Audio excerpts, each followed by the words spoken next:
자, 오늘 진도는 134페이지입니다. 134 펴주시고요. 134를 보시면 2절 제목이 나와 있고요. 개발행위에 따른 기반설 설치라고 되어 있습니다. 자, 개발행위를 할 때 기반설을 설치하자 이거예요. 그럼 기반설을 설치를 하지 않고 개발을 하게 되면 무슨 현상이 발생할까요? 자, 개발행위를 합니다. 자, 개발행위를 거창하게 생각하지 마시고요. 아파트 짓는다 생각하세요. 자, 아파트를 지을 때 기반설을 설치하자. 기반설하면 도로나 학교 같은 것이 되겠죠. 지금은 많이 좋아졌습니다만은 실제로 예전에는요. 아파트를 자꾸 짓고요. 도로나 학교를 설치하지 않습니다. 기반설을 설치하지 않고 아파트를 짓는 거죠. 그러다 보니까 난개발이 발생한다. 이걸 막자는 거죠. 그러기 위해서는 개발행위를 할 때 기반설을 함께 따라 붙이자. 즉 연동제라고 하죠. 연동제 하게 되면 함께 동반한다는 얘기죠. 자, 뭘 할 때요? 개발행위 할 때. 뭘 설치하자? 기반설을 설치하자. 이렇게 함으로써 난개발을 막자는 거예요. 난개발 방지. 상시 개발행위를 할 때는 기반설을 함께 따라 붙이자. 연동제입니다. 이런 취지하에 두 가지 제도가 있다는 거죠. 하나는 개발 밀도 관리구역. 첫 번째 나오는 것이 개발 밀도 관리구역이 있고요. 두 번째 구역이 기반시설 부담구역이 있다. 기반시설 부담구역. 자, 이 두 가지 제도는 취지는 똑같아요. 취지는 똑같은데 방향이 반대입니다. 그래서 일단 개발 밀도 관리구역 합니다. 개발 밀도 관리구역 하면 느낌이 어떤 것 같습니까? 개발 밀도를 규제하는 거죠. 그러니까 기준을 강화할 듯해요? 완화할 듯해요? 개발의 밀도를 관리하자 그랬으니까. 기준을 강화할 듯한 거죠. 그래서 이것은 시내 중심부입니다. 광화문을 떠올리면 돼요. 실제로 광화문 지역에 지정되어 있다는 겁니다. 자, 광화문 지역은 시내 중심부예요. 그러니까 광화문 지역에 개발을 합니다. 건물 짓는다 이거죠. 개발을 할 때 연동제에 의하면 기반시설을 따라 붙이자는 겁니다. 개발을 할 때 기반시설을 설치해야 돼요. 근데 여기는 지금 중심부거든요. 중심부니까 도로를 깔 수는 있습니다만 쉽겠습니까? 곤란하겠습니까? 곤란하다는 얘기죠. 기반시설 설치가 곤란하다. 중심부니까. 기반시설이 곤란하니까 개발을 많이 해야 돼요? 조금 해야 돼요? 기반시설이 곤란한 데다가 개발을 많이 하게 되면 난개발이 발생하죠. 그러니까 개발도를 줄여야 돼요. 그러려면 기준을 완화한다, 강화한다? 강화한다는 겁니다. 기준을 강화한다. 자, 무엇을 강화한다? 건폐율도 강화할 수 있고요. 용적률도 강화할 수 있다. 이때 용적률은 최대 50%까지.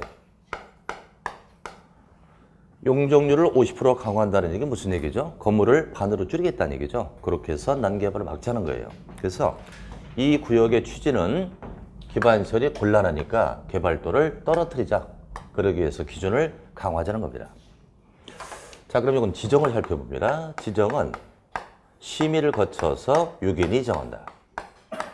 동네 개념이니까 유견이 정한다. 심의를 거칩니다.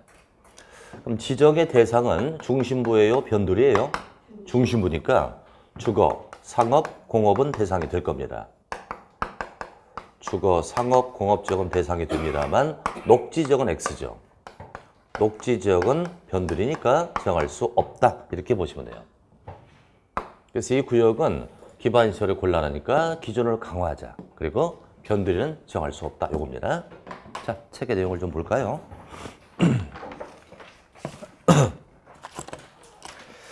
자, 개발 밀도 관리구역의 의의를 봅니다. 중심부를 딱 떠올리시고요.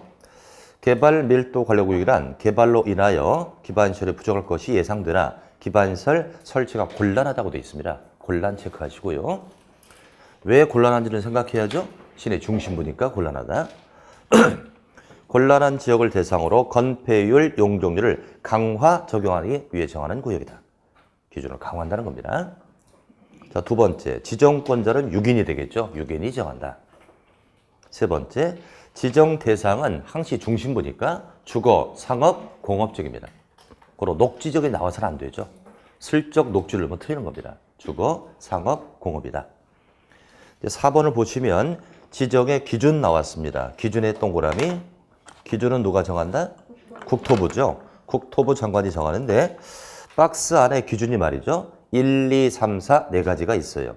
이 중에서 2개 정도 하겠는데 자, 동그라미 1번의 그 기준을 보면 까만 박스가 또 보이죠? 가번부터 마번까지 있어요. 이쪽에 나번부터 마번까지 네 가지를 체크합니다. 나라, 마까지. 가번은 읽을 필요 없겠고요. 숫자를 보니까 퍼센트는 20%고 연수는 2년으로 나와 있죠? 숫자는 2로 시작된다고 기억하면 돼요. 2로 시작된다. 자, 하나만 제가 설명을 드릴게요. 나번 보시면 해당 지역의 도로율이 20% 이상 미달된다고 합니다. 도로율이 20% 이상 미달되니까 도로가 절대 부족합니다. 어떻게 하죠? 도로를 깔아야 돼요. 도로를 설치해 줘야 되는데 중심부란 말이죠. 중심부니까 도로가기가 곤란하다고요. 그럴 때는 어떻게 한다? 기준을 강화해야 되죠. 개발도를 떨어뜨려야죠. 그러기 위해서 개발 밀도 관리구역이 지정된다. 이 뜻이에요. 그런 의미로 파악합니다. 따라서요 20%를 만약에 30% 이상 미달된다 그래도 대상이 된다 안 된다? 20% 이상 미달이니까 30, 40 다 되는 거죠. 그러나 기준은 20%다 이게요. 기준은. 자, 이제 동그라미 2번 볼까요? 자, 이게 지금 무슨 구역을 공부하고 있죠, 우리가? 개발, 밀도 관리구역. 이게 지정되기를 원할까, 원치 않을까요? 원치 않겠죠. 왜? 기준을 강화하잖아요. 기준을 강화하니까 이 구역이 지정되기를 원치 않을 겁니다. 그러니까 슬쩍 적당하게 걸쳐서 빠져나가려고 할 거예요. 이걸 막으려고 동그라미 2번 끝에 보면 경계를 분명하게 구분되도록 하라. 빠져나가지 못하게 경계를 분명하게 구분되도록 하라. 이런 말이 나와 있습니다. 자, 이제 괄호 5번 갑니다. 지정 절차. 6인이 지정할 때 지방 도시는 심의를 거친다는 거죠. 6인이 지정하니까 지방 도시는 심의입니다. 그럼 박스의 세 가지는 심의를 거치는 사항인데요. 첫 번째 보면 구역의 명칭이랄지, 두 번째 구역의 범위랄지, 자, 이제 3번의 미줄치입니다. 건폐율, 용적률의 강화 범위. 건폐율과 용적률의 강화 범위도 구체적으로 심의를 거쳐 결정한다. 근데 특히 용적률은 최대 50%. 그러나 건폐율이 50%면 틀리는 거예요. 용적률은 50%라고 딱 제시되어 있는데 건폐율은 숫자가 나와 있지 않아요. 그 얘기는 건폐율은 심의를 거쳐서 결정한다. 강화 범위를. 용적률도 심의를 거쳐 결정하되 최대 50%까지 강화한다. 이렇게 이해하시면 돼요. 자, 그 정도만 보면 되겠습니다. 자, 이제 넘겨주시고요. 이제 두 번째 나오는 것이요. 기반시설 부담구역입니다. 자, 이것도 말뜻을 한번 해석해보자. 기반시설을 부담시키겠다는 얘기니까 기반시설을 적극적으로 설치하겠다는 얘기죠. 그렇다면 개발을 많이 하는 곳이겠죠. 그러니까 여기는 신도시 개발지로 기억하자. 신도시를 개발한다. 신도시를 개발하니까 엄청나게 기반시설이 필요할 것이다. 이걸 적극적으로 설치하자는 얘기죠. 그리고 신도시 개발지니까 주력은 변두리일 것이다. 그리고 요 두 개 구역은 장소가 전혀 달라요. 요건 중심부, 요건 변두리. 따라서 요 두 개는 한 곳에 중복될 수가 있다 없다? 중복될 수 없겠죠. 자, 요 구역은 이런 취지가 있습니다. 여기 이제 신도시 개발지가 있다. 사업 시행자가 있어요. 시행자가 엄청나게 개발을 한다는 겁니다. 그럼 개발을 할 때 뭘 따라 붙이자고 그랬죠? 항시 개발을 할 때는 기반시설에 따라 붙는다 이렇게 생각하세요. 아파트를 막 짓단 말이죠. 그러니까 도로나 학교 부지가 필요하잖아요. 6인이 딱 보니까 관할 지역에서 시행자가 엄청난 개발 사업을 하고 있습니다. 딱 보니까 개발행위 할 때 도로나 학교 부지가 필요하잖아요. 그죠? 요것을 누구에게 부담시킨다? 시행자에게 부담시킨다 이거죠. 시행자야, 네가 개발행위 하니까 네가 기반시설 설치해라라고 얘한테 부담을 주는 거예요. 이것을 기반시설 부담구역이라고 한다. 그럼 시행자에게 일단 6인이 말이죠. 기반시설이 필요하다면 여기를 갖다가 기반시설 부담 구역을 딱 지정하는 거예요. 이것도 유견이 정합니다.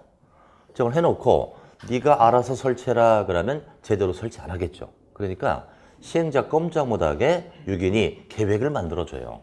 그게 바로 기반시설 설치 계획입니다. 기반시설 설치 계획을 또 만드는 거예요. 그러니까 구역도 계획도 다 유견이 만든다.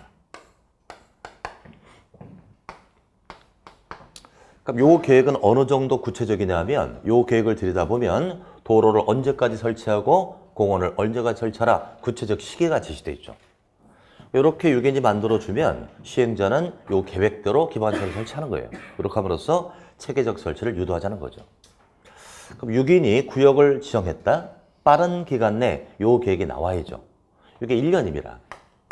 구역이 지정됐다. 1년 안에 계획이 따라 나오지 않으면 저 구역은 해제가 된 것으로 봅니다. 그 다음날 해제가 된 것으로 봅니다. 그럼 맨날 시험을 요거 2년 냅니다. 요거 1년이죠. 빠른 기간에 만들어라. 그러면서 1년이죠. 자, 그럼 이제 여기가 무슨 구역이라고요? 기반시설 부담구역. 시행자에게는 도로나 학교 부지를 부담시킬 수가 있단 말이에요. 그런데 이 구역 안에서 A와 B라고 하는 개인이 건물 짓단 말이에요. 집을 짓거나 건물을 쳐요. 이런 자에게 야 너도 도로 깔아라 그럴 수는 없잖아요. 그죠? 이런 자에게는 어떻게 한다? 돈을 걷는 거예요. 돈을 걷어놨다가 나중에 필요한 시설을 설치하겠다. 그래서 이 구역이 지정되면 돈을 걷는다고요. 이게 바로 기반시설 설치 비용입니다. 기반시설 설치 비용. 그러니까 이 돈은 일단 무슨 구역에서 건축할 때 낸다? 기반시설 부담구역에서 일정 규모를 초과해야 됩니다. 그런 행위를 할 때 이 돈을 낸다는 것이죠.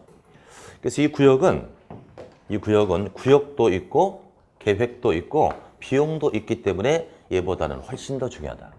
그러니까 최근에 4년을 분석하면 계속 이게 출제되고 있죠. 그래서 이 구역은 개발을 많이 하니까 기반시설을 적극적으로 설치하자. 이 두 가지 구역은 연동제라는 의미는 똑같은데 방향이 반대예요. 얘는 중심부니까 기반시설이 곤란하다. 그러니 개발도를 떨어뜨리자. 얘는 신도시를 개발하니까 개발을 많이 한다. 기반시설을 적극적으로 설치하자. 이렇게 해서 난개발을 막자는 겁니다. 자, 내용 보겠습니다. 136페이지 기반시설 부담구역입니다. 개발 밀도 권역국 외의 지역이라고 돼 있네요. 외에다 동그라미 딱 씌자. 서로 피해가야 된다 이거죠. 중복될 수가 없다는 거예요. 외의 지역으로 개발로 인하여 도로, 공원, 녹지 등 대통령이 정하는 다음에 기반 설치가 필요한 지역을 대상으로 기반시설을 설치하거나 용지를 확보하게 지정 고시한 구역을 말한다. 적극적으로 설치하겠다 이거예요. 그럼 박스에 한 8개 정도가 필요한 시설이 나옵니다. 이것은 한마디로 신도시에 필요한 것들이에요. 고개 들어보실까요? 신도시에 도로 필요한가요? 네. 공원, 네. 녹지, 네. 수도, 하수도, 폐기물 다 필요하잖아요. 신도시 필요한 것들이에요. 초등학교 필요한가요? 중고등학교 필요하죠? 대학교 필요 없지는 않지. 근데 꼭 필요한 건 아니겠지, 그죠? 필수는 아니란 말이에요. 그러니까 대학교는 필요한 시설은 아니죠. 그죠? 있으면 좋습니다만 없어도 상관이 없겠죠? 자, 그래서 시설을 보면 1번의 도로, 공원, 녹지, 학교, 수도, 하수도, 폐기물 처리. 신도시에 있을 만한 것들이에요. 그런데 4번의 학교를 보자. 괄호 속에 보면 고등교육법에 따른 대학교는 제외라고 돼 있잖아요. 그 밑줄 딱 쳐놓으세요. 대학교는 꼭 필요한 시설은 아니라는 거예요. 예전에 나왔던 거죠. 다음은 이 구역에 설치를 요하지 않는 시설을 골라라. 정답은 대학교입니다. 그렇게 출제된 적도 있다는 거죠. 자, 됐고요. 이제 괄호 2번으로 갑니다. 기반시설 부담구역의 지정은 누가 한다고요? 유견이 정한다. 자, 이제 오른쪽 지정 대상을 보면 1번에 필수적 지정 대상이라고 되어 있는데 필수를 의무로 바꾸자. 의무적 지정 대상. 박스에 좀 몇 개 나와 있는데 이건 지정하여야 한다로 끝나는지 확인하세요. 의무니까, 그죠? 지정하여야 한다로 끝나죠? 확인됐습니다. 지정해야 한다. 그럼 박스에 있는 것들은 신도시 개발지니까 기준이 완화되는 곳일까요? 강화되는 곳일까요? 완화되고 또 해제가 되는 이런 곳일 겁니다. 그래서 박스 가번 보시면 행위 제한이 완화되거나 해제된다. 완화와 해제 체크하시고요. 나번도 마찬가지 해제되어 행위 제한이 완화된다고 되어 있습니다. 그래야만 신도시 개발이 가능하고 개발을 많이 할 것이다. 이걸 강화라고 하면 틀리는 거예요. 규제가 강화되는 곳으로 바뀐다 그러면 대상이 될 수 없다. 자, 이제 답번에 두 가지가 나오는데 둘 다 숫자가 또 2자네요. 20%. 그죠? 첫 번째는 허가 건수가 20% 이상 증가했다. 두 번째는 인구 증가율이 20% 이상 증가했다는 거예요. 허가 건수나 인구 증가율이 20% 이상 증가했다면 엄청나게 개발할 것이고 기반시설이 필요할 것이다. 그러니 무슨 구역을 정하라? 기반시설 부담구역을 지정할 수 있다요? 지정해야 한다요? 반드시 해야 됩니다. 지정해야 한다. 그래야 난개발을 막을 수 있다는 얘기죠. 자, 이제 3번에 지정 기준, 기준에다 동그라미. 기준은 누가 정한다? 국토부. 이것도 기준을 두 가지만 체크하는데 1번, 최소 10만 제곱 이상이 합니다. 최소한 10만 제곱 이상은 돼야 신도시급이라는 얘기죠. 자, 그 다음에 이 구역이 지정되기를 바랄지 안 바랄지를 따져보자. 일단 시행자는 이 구역이 지정되기를 바란다 안 바란다? 시행자가 바랄까요? 참 마음씨 좀 시행자네. 시행자가 왜 바랄까요? 바랄 이유가 전혀 없잖아요. 생돈 들어가잖아 지금요. 도로 깔아야 되고 학교를 만들어야 되니까 생돈 들어가죠? 시행자는 전혀 바라지 않습니다. 이 지역의 주민은 바랄 수도 있고 안 바랄 수도 있다. 깨딱 잘못하면 돈 내잖아. 이 돈 내잖아. 그죠? 그러니까 결국은 전반적으로 봤을 때 이 구역이 지정되기를 흔쾌히 바라는 사람은 많지 않다. 그러니까 적절히 빠져나가려고 할 거예요. 그래서 박스 안에 3번이 나옵니다. 경계선이 분명하게 구분되도록 하는 얘기죠. 결코 좋은 곳은 아니니까 적절히 빠져나가려고 합니다. 그러니까 경계선이 분명하게 구분되도록 하라 이렇게 되어 있습니다. 자, 그럼 여러분들 이건 6인이 정한다고 그랬어요. 6인이 정할 때 물론 심의를 거칩니다. 근데 이건 주민 의견도 있어요. 주민 의견을 듣는다. 왜 이 구역 지정할 때 주민 의견이 있을까? 돈 내잖아요, 돈. 돈을 내니까 주민의 관심도가 큰 거예요. 근데 이 구역은 돈 내는 게 없으니까 심의 거쳐 지정하는데 이건 돈을 내니까 주민의 관심도가 커요. 주민 의견이 있다는 것입니다. 자, 4번 봅니다. 기반시설 부담구역을 정할 때 주민 의견을 듣고요. 심의를 거쳐서 정한다고 돼 있죠. 주민 의견이 들어가 있습니다. 확인했죠? 자, 넘기시고요. 자, 이제 구역이 정됐으니까 계획이 따라 나온다고 합니다. 그게 무슨 계획이다? 기반시설 설치 계획. 시행자 꼼짝 못하게 만드는 계획이죠. 그걸 누가 수립한다? 6인. 요 계획을 만약에 시행자에게 맡기면 고양이한테 생선 맡기는 꼴이죠. 그죠? 구역도 계획도 다 6인이 만들어줍니다. 6인 체크 딱 하시고요. 이제 3번으로 들어갈까요? 기반시설 지구 단위 계획을 수립했다면 기반시설 설치 계획을 수립한 것으로 본다라고 되어 있네요. 다시 한번 뭐가 수립되면? 지구 단위 계획이 수립되면 뭐로 간주한다? 기반시설 설치 계획이 수립된 것으로 본다. 너무나 당연한 얘기입니다. 근데 여러분들은 안 당연하게 생각되죠? 그죠? 제가 이유를 말씀드릴게요. 자, 지금 이렇게 정리가 됩니다. 지구 단위 계획이 수립됐다. 그러면 기반시설 설치 계획 수립된 것으로 간주하다 이렇게 돼 있어요.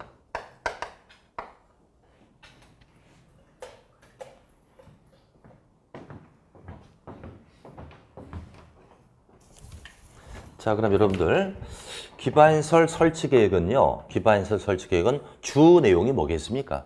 요걸 들여다보면 주로 어떤 게 들어가 있어요? 기반시설을 어떻게 설치할 거냐 이거 들어가 있을 거 아니에요. 그죠?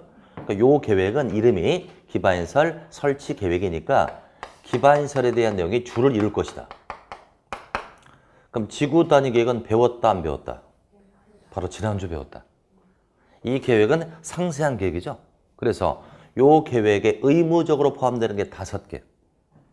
지구 단위 계획에 반드시 포함되는 5개 기반시설, 용도 제한, 그리고 삼총사. 삼총사가 뭐죠? 건폐율, 용적률, 높이. 그러니까 이 계획에 기반시설은 반드시 들어가 있잖아요. 또 기억이 안 나시는구나. 책으로 확인하고 오자. 113페이지 펴주세요. 자꾸 뭐 까먹으면 보면 돼요. 113페이지. 거기에 도표가 있을 겁니다. 그죠? 이게 바로 지구 단위 계획에 포함되는 내용인데 2번과 3번에 동그라미 쳐 있을 거예요. 그리고 의무적 포함이라고 써 있을 겁니다. 2번에 뭐가 있다? 기반시설 들어가 있죠. 그러니까 지구 단위 계획은 무조건 기반시설이 반드시 들어가 있는 거예요. 다시 돌아오시고요. 자, 그래서 말이죠. 지구 단위 계획이 수립됐다면 반드시 기반시설은 이 안에 들어가 있어요. 그러니까 요게 수립돼 있으면 기반시설이 들어가 있으니까 당연히 요 계획을 수립한 것으로 볼 수 있죠. 기반시설에 대한 내용이니까. 자, 그래서 다시 한번 무슨 계획이 수립되면? 지구 단위 계획이 수립되면 뭐로 간주한다? 기반시설 설치 계획이 수립된 것으로 본다. 이유는 왜? 지구 단위 계획에 기반시설이 들어가 있고 기반 설치 계획은 기반시설에 관한 내용일 테니까 간주할 수 있다는 얘기예요. 이해되신 거죠? 네. 됐고요. 이제 괄호 4번을 보겠습니다. 기반시설 부담구역이 지정고시가 되면 1년 동그라미 딱 치고요. 1년 될 때까지 기반시설 설치 계획을 수립해야 한다. 그게 안 되면 그 다음날 구역은 해제가 된 것으로 봅니다. 이걸 2년으로 내면 틀리는 거예요. 빠른 기간 내 계획을 만들으니까 1년입니다. 확인하셨죠? 1년. 자, 이렇게 공부를 하다 보니까 실효나 해제가 꽤 많이 나온 듯해요. 그렇죠? 한 4-5개나 나온 것 같아요. 적지 말고 그냥 들으세요. 다음 단계 때 정리해 드릴게요. 자, 첫 번째 실효에서 이게 나왔죠. 시가와 조정구역에 실효 사유가 있죠. 시가와 조정구역은 언제 실효된다? 유보기간이 만료되는 그 다음날 실효가 되죠. 유보기간이 몇 년? 5년에서 20년인데 그 사이 기간이죠. 기간이 지나면 그 다음날 실효된다. 또 하나, 장기 미집행일 때 실효되는 게 있죠. 몇 년 미시행? 10년은 매수선고고 20년 미시행하면 그 다음날 시설 결정은 실효가 된다. 또 지난주에 지구 단위 계획에서 2개를 배웠어요. 지구 단위 구역이 지정됐다. 3년 안에 지구 단위 계획이 나와야 돼요. 나오지 아니하면 그 다음날 지구 단위 계획은 실효된다. 또 하나, 지구 단위 계획을 주민이 입안을 제한했어요. 그럼 사업공사를 해야 되거든요. 5년 될 때까지 사업이나 공사를 하지 않았다. 그 다음날 지구 단위 계획은 실효가 된다. 그리고 이겁니다. 무슨 구역이다? 기반시설 부담구역이 정됐다. 몇 년? 1년 안에 기반시설 설치계획 수립 안 되면 그 다음날 구역은 해제가 된 것으로 본다. 딱 5개예요. 요것만 갖고도 시험 문제가 만들어지죠. 다음은 국토법률상 실효 및 해제 사유로 잘못된 걸 골라라. 연수를 살짝 바꿀 수가 있죠. 요건 보통 2년으로 내거라. 1년입니다. 자, 이제 괄호 4번에 이 돈의 부과 대상이 나오는데요. 자, 보자. 자, 기반시설 설치 비용을 할 겁니다. 이 돈은 일단은 어디에 건축할 때 이 돈 낸다? 기반시설 부담구역. 또 면적이 큰 걸 건축해야 돼요. 연면적 200제곱을 초과할 때 이 돈 냅니다. 또 신축과 중축일 때 냅니다. 그럼 이 돈을 누가 부과를 할까요? 돈 내라 누가 부과하겠습니까? 유기인이 부과하죠. 유기인이 얘네한테 부과한다. 언제까지 부과할까요? 얘네가 이제 건물을 지려면 허가를 받을 거 아니겠습니까? 허가를 받은 날로부터 2개월 이내 이 돈을 내라 하고 부과합니다. 그럼 얘는 언제까지 낸다? 공사가 다 끝났잖아요. 공사 끝나면 준공검사를 받는다고 하는데 주로 건축법에서는 준공검사라고 안 하잖아요. 뭐라고 한다? 사용 승인이라고 하죠. 얘네가 건물을 다 짓고 사용 승인을 신청할 때까지 이 돈을 내야 돼요. 이건 무언의 압박입니다. 돈을 내지 아니하면 사용 승인을 신청해도 안 해주겠다는 무언의 압박이죠. 자, 내용 보겠습니다. 자, 부과 대상 건축이 나와요. 첫 줄에 기반시설 부담구역 밑줄, 둘째 줄 200제곱 초과 밑줄, 그리고 신축과 증축의 밑줄, 이럴 때 돈을 낸다. 기반시설 부담구역에서 200제곱을 초과하는 신축과 증축일 때, 규모가 좀 큰 걸 행할 때, 신축은 새롭게 짓는 거고요. 증축도 늘어난 건 새롭게 짓는 거죠. 무에서 유를 창조하는 거라고요. 신축과 증축일 때 이 돈을 낸다. 자, 이제 오른쪽으로 가겠습니다. 오른쪽에 보면은 용어 해설에 납원이 나옵니다. 납원에 뭐가 나온다? 기반시설 유발계수가 나와요. 밑줄 딱 써보세요. 기반시설 유발계수 몇 개 나옵니까? 16개. 그것도 대폭 줄인 거예요. 원래 29개예요. 법에 보면 29개로 나와요. 자, 여러분들 기반시설 설치 비용은 건축 면적이 많을수록 돈을 많이 낸다. 맞습니까? 건축하는 면적이 많을수록 이 돈을 많이 내겠죠. 봐요. 얘네가 무슨 돈을 낸다고요? 기반시설 설치 비용을 내는데 건축을 많이 할수록 개발을 많이 하는 거니까 그에 비례해서 이 돈을 많이 낼 거예요. 또 이게 무슨 건물이냐에 따라서 어떤 건물은 기반시설이 덜 필요한 거, 어떤 건물은 기반시설이 많이 필요할 수 있잖아요. 그죠? 만약에 이게 위락시설이에요. 위락시설이면 술집 같은 거잖아요. 굉장히 기반시설이 필요합니다. 의료시설보다는 많이 필요할 거 아니겠습니까? 그러니까 기반시설이 더 많이 필요함에 따라서 이 돈을 또 많이 낸다고요. 면적에 따라서 기반시설이 많이 필요함에 따라서. 그래서 기반시설 유발계수라는 건 뭐냐면 기반시설이 더 필요한 정도를 숫자로 나타낸 거예요. 숫자가 클수록 기반시설이 많이 필요하다 이 뜻입니다. 이해됐습니까? 그래서 이 돈을 산정할 때 필요한 개수예요. 이걸 무슨 개수라고 한다? 기반시설 유발계수. 클수록 기반시설이 많이 필요하다. 우리 시험에 3번이나 나왔죠. 이것은 단순히 숫자를 외우라고 나온 적은 없어요. 그건 아니고요. 큰 거부터 작은 순서를 골라라. 이렇게 출제가 됩니다. 그래서 이게 다 할 수가 없지 않습니까? 제가 몇 가지만 줄여드릴 테니까 그것만 하세요. 자, 몇 가지를 줄여드리겠습니다. 다 할 수는 없어요. 자, 일단 유발계수가 큰 것은 물론 공장도 있습니다만 위락시설이 일단 큽니다. 위락시설이 좀 큰 편일 거예요. 이렇게 2.1이라고 합니다. 그다음에 근린생활시설 근생이라고 할게요. 근생은 1종과 2종으로 나눠지죠. 어떤 게 규모가 더 큰 거죠? 2종이 규모가 크니까 유발계수가 클 겁니다. 그래서 2종 근생. 그리고 밑에 1종 근생. 2종 근생은 1.6이고요. 1종 근생에다가 하나를 더 붙일게요. 판매설. 요 두 개는 똑같아. 1종 근생과 판매설은 1.3으로 똑같아요. 당연히 얘가 더 크겠죠? 그리고 요 사이에 1종과 2종 사이에 들어가는 게 있어. 몬종운. 몬종운이 들어간다. 이게 1.4입니다. 제가 문종운을 많이 얘기합니다. 사람 이름 비슷하잖아요. 문종운. 요것은 공법에서 3군데 나와요. 중요한 3군데 다 나옵니다. 붙어 다닙니다. 요건 문화 및 집회, 요건 종교, 요건 운수시설입니다. 문화 및 집회, 종교시설, 운수시설 요 3개는 같아요. 1.4입니다. 그리고 이제 가장 작다는 걸 숙박으로 넣어주죠. 숙박설이 1.0이라고 합니다. 숫자를 외우라고 써는 게 아니고요. 순서 정도 잡으세요. 위락시설, 2종 근생, 그리고 문종운, 1종과 판매가 같다, 숙박이 맨 밑에 있다. 요 정도만 기억하자 이거죠. 다 외울 수가 없으니까.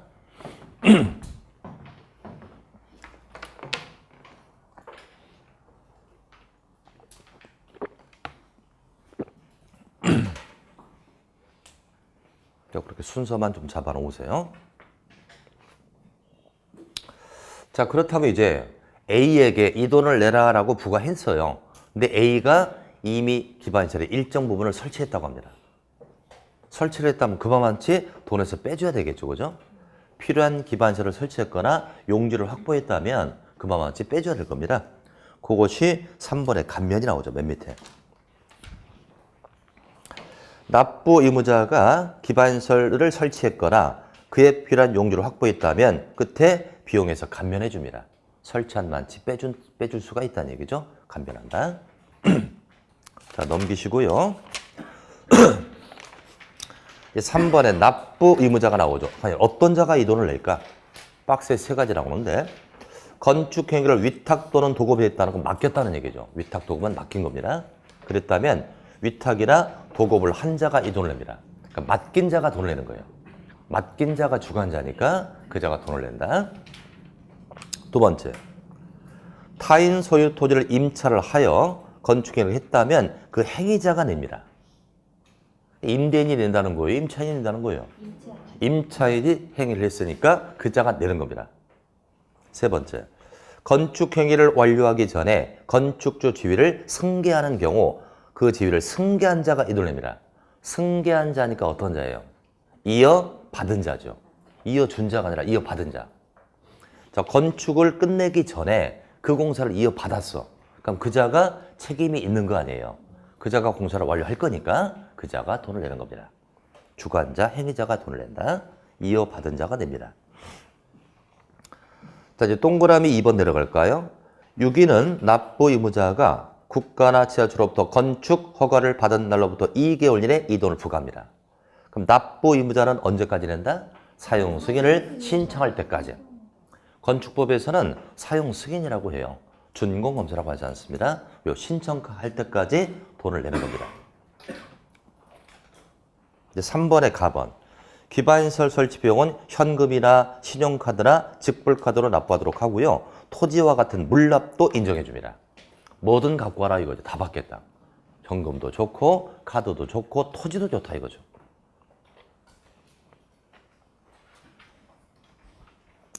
자, 이제 오른쪽으로 가겠습니다. 동그라미 4번이죠. 연기 및 분할 납부. 자, 끝줄 쭉 가면은 1년 범위 내에서 납부기를 연기할 수도 있고요. 2년 범위에서 분할 납부를 인정해 준다고 합니다. 자, 5번으로 갑니다. 6위는 기반시설 설치 비용 관리 및 운용을 위해 기반시설 부담구역별로 특별회계를 설치하고 필요한 돈은 조례 조정합니다. 특별회계라 밑줄. 이 돈을 걷어놨다가 특별회계를 설치해서 돈을 저장해 둡니다. 그랬다가 필요할 때 쓰겠다는 얘기죠. 자, 그럼 제가 질문을 좀 드릴게요. 자, 기반시설 설치 비용은 감면할 수 있나요? 아까 이미 설치했다면 감면해 주죠. 환급해 줄 수 있나요? 만약에 환급 사유가 있다. 환급의 사유가 발생했다면 환급해 준다, 안 해준다? 응? 자, 이렇게 봐야죠. 이 돈은 건축한 면적에 따라서 돈이 많아질 거 아니에요? 만약에 내가 500제곱을 건축하겠다라고 해서 여기에 맞는 돈을 냈어요. 근데 사업계획이 변경돼 갖고 300백에 못 한 거예요. 300백에 못 했다면 200만치 돌려받잖아요. 행위를 요거밖에 안 했으니까.